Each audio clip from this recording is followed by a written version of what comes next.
may pasok na Pinoy sa Paris Olympics 2024. Siya si EJ Obiena, ang number 2 best pole vaulter. Hindi lang sa Pilipinas, kundi sa mundo ngayon. Pero bago niya narating ito, kung ano-anong kontrobersiya ang hinarap niya. Akusasyon ng dispalko sa sahod ng kanyang Ukrainian coach. Banta ng estafa at pagpapatalsik mula sa National Training Pool mula mismo sa Philippine Track and Field Association o PATAFA. Pero sa huli, na-clear ang pangalan niya ng Commission on Audit. Ngayon sa share ko lang, ikikwento niya kay Doc Ana kung bakit kahit maraming alok na lumipat siya ng ibang bansa, pinili niyang manatili sa Team Philippines.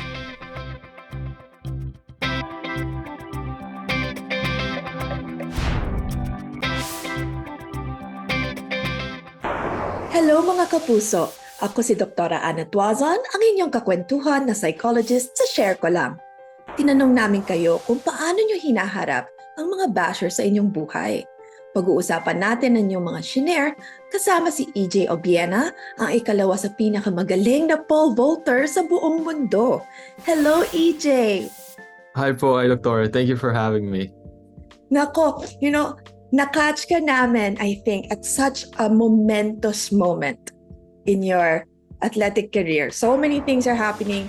You are the first Filipino athlete to qualify for the 2024 Olympics, and you have just, you have taken over one spot to become the number 2 pole vaulter in the world, and you have been really shining through and through. So how are you now, right now, in this particular point in your athletic career? I think I'm doing okay. So kumbaga we're at the median, we're hitting consistent marks, but I still believe I can be better. But overall, I'm very proud, I'm very happy of what I'm achieving. Now, alam naman natin, I think it's very public knowledge at this point, diba? That there was a point sa career mo na talagang, sabi nga nila, nagkaroon ka ng mga nega, mga kontrabida sa buhay mo. And there is really, especially, particularly people who were supposed to support you, really actively kind of, made things very difficult. Parang I remember seeing one of your interviews saying, I just want to get back to training. Like, what's going on? How was that experience? How do you make sense of what happened? It doesn't make any sense.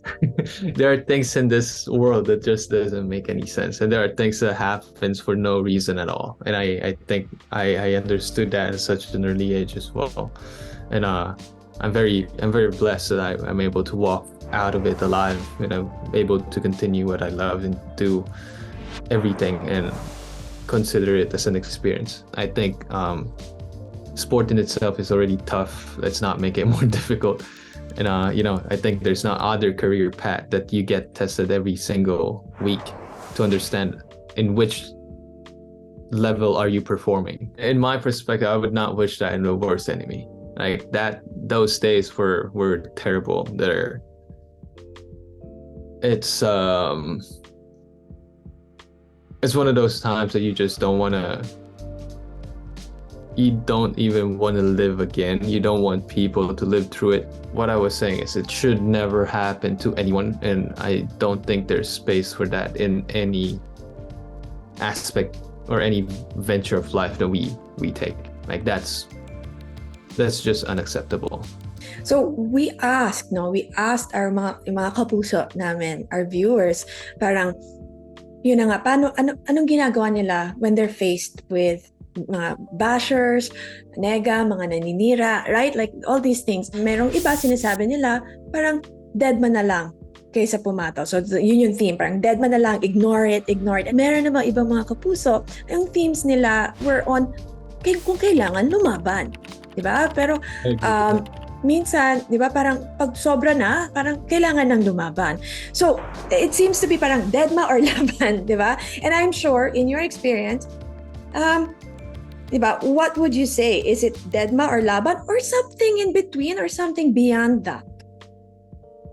I think it's a question that it's a very individual question. Is it worth fighting for? Is it worth battling for? Is it worth your time? And I think if it's a personal thing that's happening, or you're getting bashed online, you know yourself more than anyone. Kumbaga, papatulan ko ba to? It's not even kung sobra na papatulan ko ba to? I mean, it's a very I think a very individual question, and I think each and everyone has their own limits and boundaries and understanding and processes.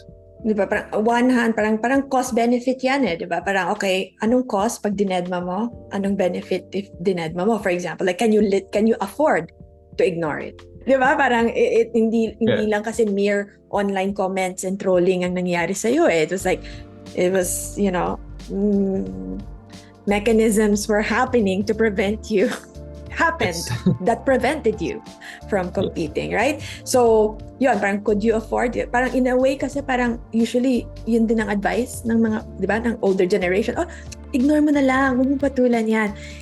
And sometimes nakakalimutan nila, wait, but in a way, it's also a privilege na kaya siyang idedma kasi it means those words ultimately won't affect, di ba? Yes. That those comments, those negative comments, those attempts won't ultimately affect your life. That's why you can afford to ignore it. And then there are times, sabi mo nga, it's worth fighting for because it's your life, it's your values, it's what you stand for.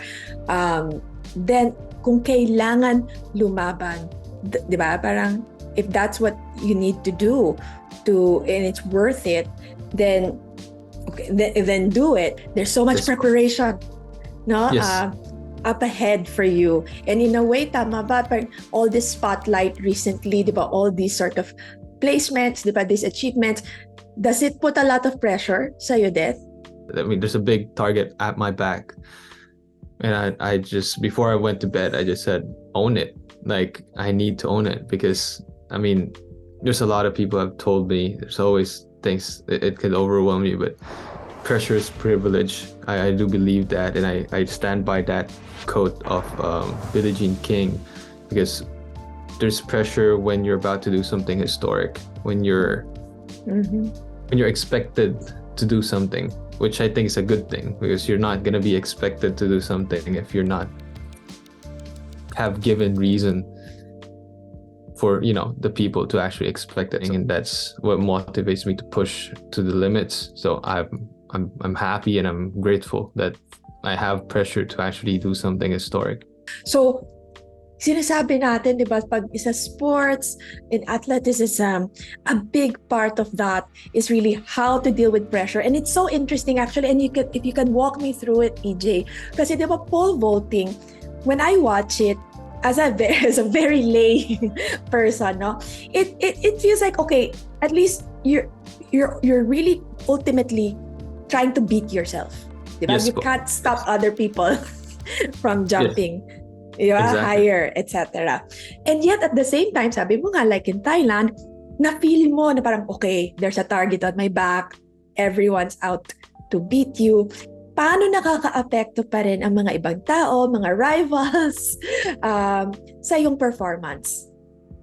I think they can affect you in a certain way if you let it. But so what I mean, but there's a target on my back. I'm the Asian record holder. I'm the highest rank in that field going in Thailand. And I knew that everybody wants to win. You know, I do have respect to everyone on the field. That's why I understand. Like I've been there and I understand that when you step on that field, you're not playing around. You're there. It might seem like a friendly competition that we're not against each other, but at the end of the day, there's only one gold medal, and everybody wants that. And that's what I mean. That's what I mean when I said there's a target on my back, because everybody thinks that to get that gold, they need to beat me.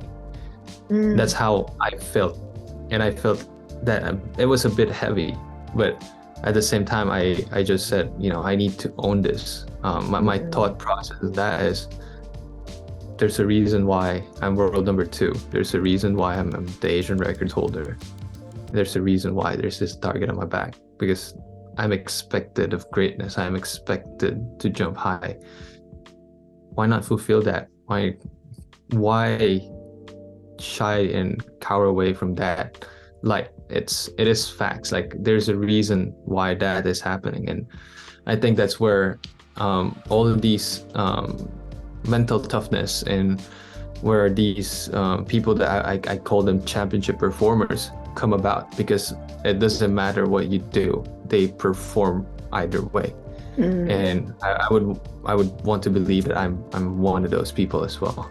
Now, before we get into it, no, parang siguro kasi marami sa mga Pilipino hindi masyadong familiar sa pole vaulting, which is a little sad. So I'm just wondering, paano mo na-encounter ang pole vaulting of all the sports, of all the type of, di ba, games and sports that you can do? How did it become pole vaulting? Family. My dad was a pole vaulter. That was the key gateway for me to be a pole vaulter. There's no secret about it.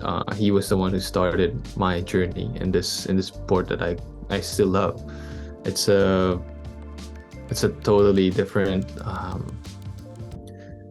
how do you say, way of getting into sport. Like it's not like basketball that it's very accessible. It's not like boxing that is very popular. So it was something that was introduced to me by my parents, by my dad at such an early age, the age of 5 or 6. So it was something that it was my playground growing up. Like the stadium, the track oval was my playground. And that's pretty much how I got into it. That's how I got started into it. And it just developed into certain different, how do you say this? A certain different passion. It might be a passion, it might be a ticket for something. It might have been like the motivation to continue has been consistently changing. How was it like as a kid? Have you thought that you will be one of the top pole vaulters in the world? Growing up, it was just for fun. When I went to elementary school, when I started to actually have competitions, there was no pole vault. That's where I actually not moved out. I still do pole vaulting, but I did hurdling. So that kind of sidetracked my passion because it was not something that was accessible for my age group. Then high school came in, and the first 2 years I started to do pole vaulting. I was not good, but I was still doing hurdling. But my passion for pole vault was there because I see my dad. But there's also like, it's a double-edged sword. My dad was known in the country as one of the best who have ever done it in Philippines, and it was a big shoe to fill. The good thing, or one of the biggest thing that pushed me to continue, was I saw it as a ticket for me to get better education. That's why I chose pole vaulting, to focus more on it than hurdling, and then so on and so forth. The decision to choose pole vaulting has always consistently changed. Like the motivation to continue has always been progressively changing. Parang the fact na sabi mo nga parang your dad at the time, di ba, was the most known pole vaulter in the Philippines. That's a different type of pressure din naman, right? So at what point in a way did it parang transition na it was the dream of your dad and you wanted to fulfill it for your dad, to where, okay, this is EJ's dream. This is really mine. It's not exactly the same as my dad's. It's probably in 2017. 2017, I tore my ACL. It was supposed to be a career-ending injury. It was done.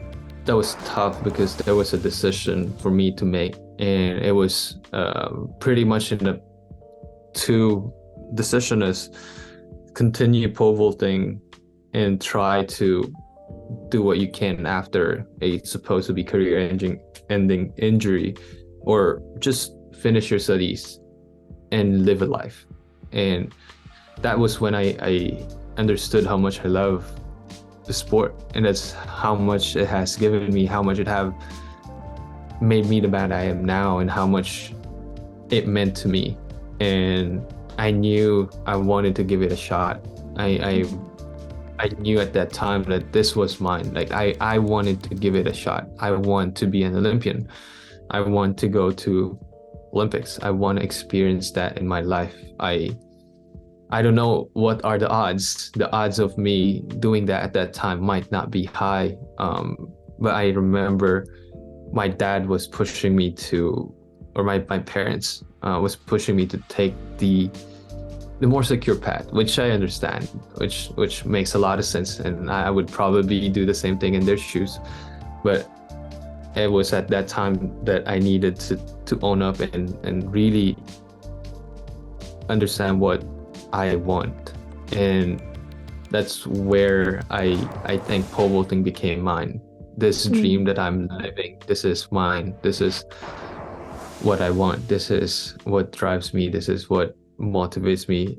But of course, I always consider myself as a realist. I gave a timeline. Like, I'm not just, I'm gonna put all of my life to this. I said, give me until 2020, until Tokyo Olympics. If I don't make Tokyo, if I don't qualify for Olympics, giving everything that I've got, then that's a sign for me to let it go. A lot of things have happened after that moment in time, but if there's a question where the dream became mine, it's in 2017. Think about what you've achieved in 2020 and even more. Parang you're coming into the 2024 Olympics with even more, di ba? Parang even more momentum and even more under your belt. So good job for standing up for yourself and being a little stubborn. And in a way, sabi mo nga, hopefully not in the form of an injury, but sometimes you really do need, kailangan mo talaga mag-step back, diba? And really reflect. Parang, sabi nga, parang existential. Is this what I want? Yeah. This is what I want to be. Do I even want to do this? Because it's not easy. Mga kapuso, mga viewers, if you're not an athlete, and I'm not an athlete, but I've talked to some athletes, and hindi madaling lifestyle, di ba? It's not an easy lifestyle. I'm sure there are things you probably missed out on growing up. I missed a lot. I mean, I didn't go to prom. I missed prom and I missed my graduation because I had a meet to go to. So earlier, di ba sabi mo parang thankful nga na nakalagpas ka and you're here now and you're able to continue and do the sport that you love. And at that time, that was at risk. Kasi honestly, diba, it would have been so, diba, kind of like, I hate this. Let's just get somewhere else, right? And yet you're like, no, this is important. I want to represent, diba? And this is my right to represent. I can only imagine all the offers, all the opportunities you have to do, to get maybe better support or more resources and things like that. And yet you're still Team Philippines. You're still on the Philippine team. As an average Filipino, honestly, that means so much. That really means so much. Because sabi nga natin, di ba, minsan, hindi lang sa world of sports, sabi nga, minsan ang hirap mahalin.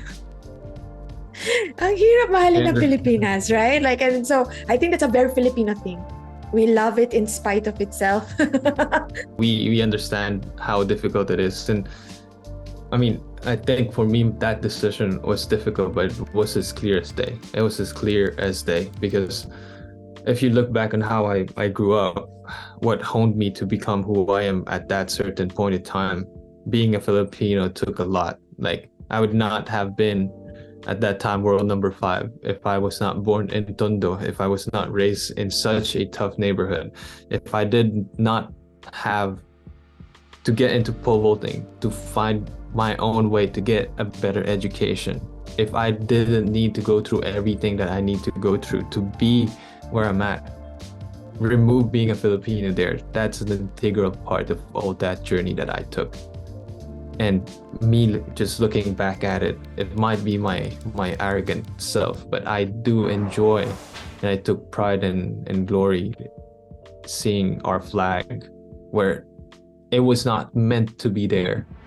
It was not meant to be dominated by an Asian. It's a European dominated event to be dominated by such a different nation.